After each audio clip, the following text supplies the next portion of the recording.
This saddens me a bit. Greedfall 2 could have been such an incredible game. Spiders had it. Ideas, writing, change of combat style to CRPG, characters. They were close to greatness, but unfortunately a couple major issues are standing in the way of greatness. Welcome to Greedfall The Dying World early review. Played it for about 13 hours, got to Shantia, the nautical city, and decided to stop. I'll try to be brief in this video due to time constraints, so let's get started with the problems immediately, you native bastards. Biggest reason why I've stopped playing is the complete lack of challenge. I've tested many ways to play the game on different difficulty settings, but unfortunately the game in the first 13 hours has no way of challenging the player. Except maybe in a few instances in the prologue when we are adapting to the new tactical real-time with pause party combat system that is really good with lots of depth and micromanagement. It resembles quite a bit of Dragon Age Origins. Tanking, off-tanking, interrupting actions, command queue, tactical orders like rallying that enables quick repositioning of the whole party, and backstep that moves the character quickly in a direction while reducing threat generation. Then all sorts of heals, buffs, debuffs. Not only that, but the game offers a couple different playstyles.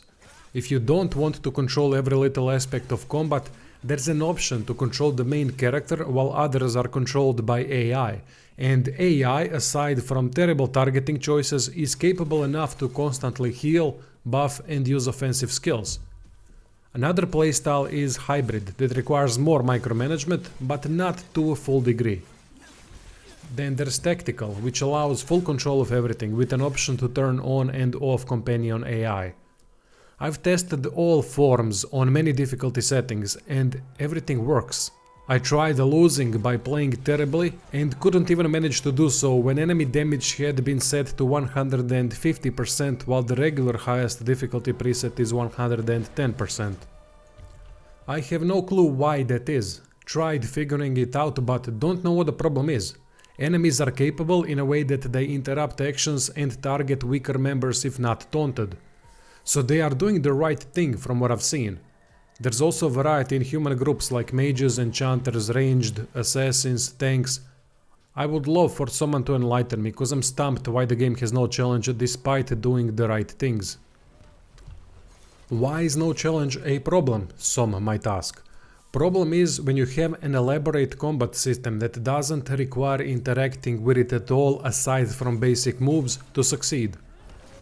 Most of the system becomes obsolete with every fight being a foregone conclusion. Without the challenge, there is no incentive to play with options, create strategies, pay attention to small details, scramble to get away from bad situations to reverse the tide. So there's no way to create tactical excitement while the whole combat system is tactical. Makes the combat a much less significant part of the game despite the depth that it has, and with the frequency it occurs.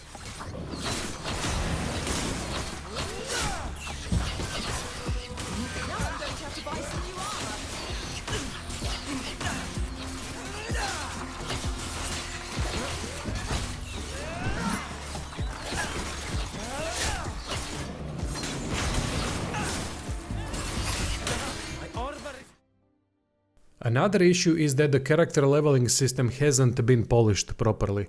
Active skills are alright, but the passive upgrades lack sense and balancing. Look at this example.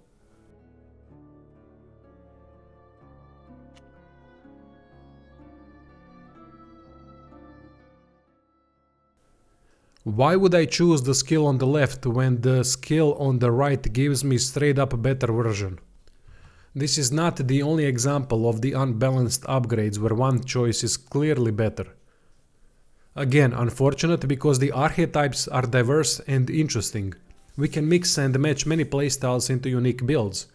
Healing assassin, magic tank, debuffing tank. My main character is a warlord archetype that focuses on fencing weapon with high dodge, light armor to increase action point recovery, damage increase buff skill, healing skill, charge, and I've decided to add a stance that generates threat so that he can off-tank. Nice stuff. Too bad that the system lacks the polish to utilize the potential that the character building has.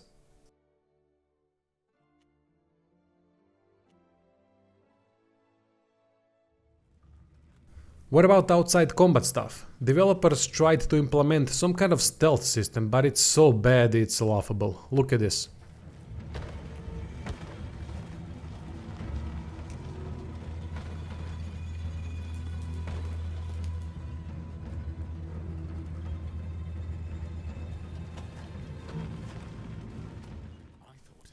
Do I need to say more?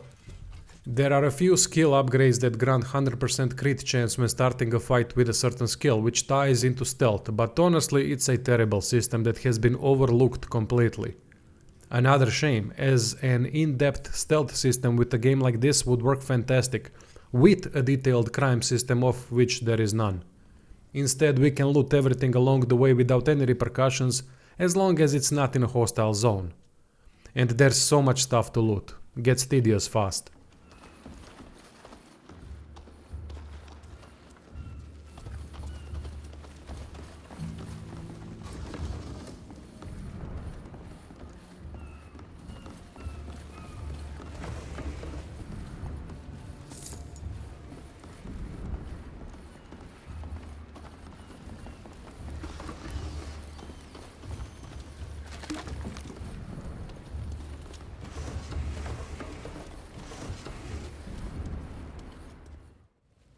Where Spider's studio has always shined the most has been in the writing department, telling stories with relatively interesting characters, creating an interesting world, lore and factions, and I am glad to say that it's still the case.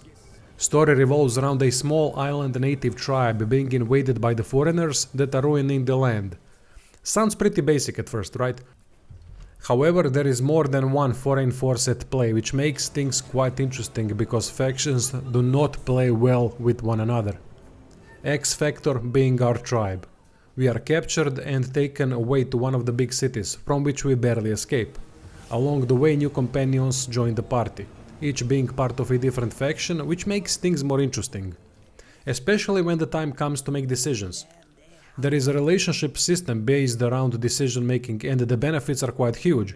Each companion grants a permanent buff to one of the talents like survival, mechanism, stealth. Problem is that some of the talents are quite useless due to RNG style skill checks.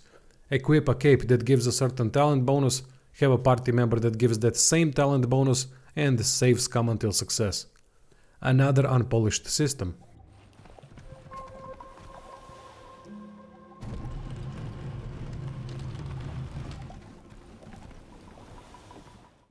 Quests are closely connected to the story characters and the region we are in, so they make sense by reaffirming the world and the problems that it has, with so many factions running rampant by doing their things without a care in the world.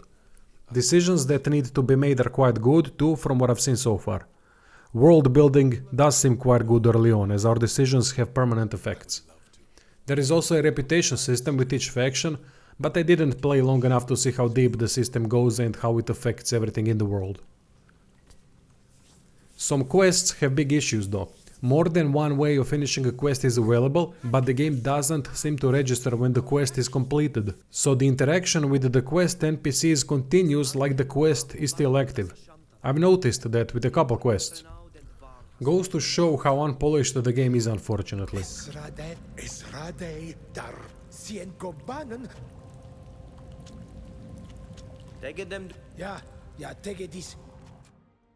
Another big issue on PC are the textures. Game constantly seems to be loading high-res textures, while in the meantime we have low-res textures present. Makes the game look ugly quite a bit. Even when high-res textures kick in, the game still looks like it has muddy textures for some reason, even on ultra settings. I don't know why it is.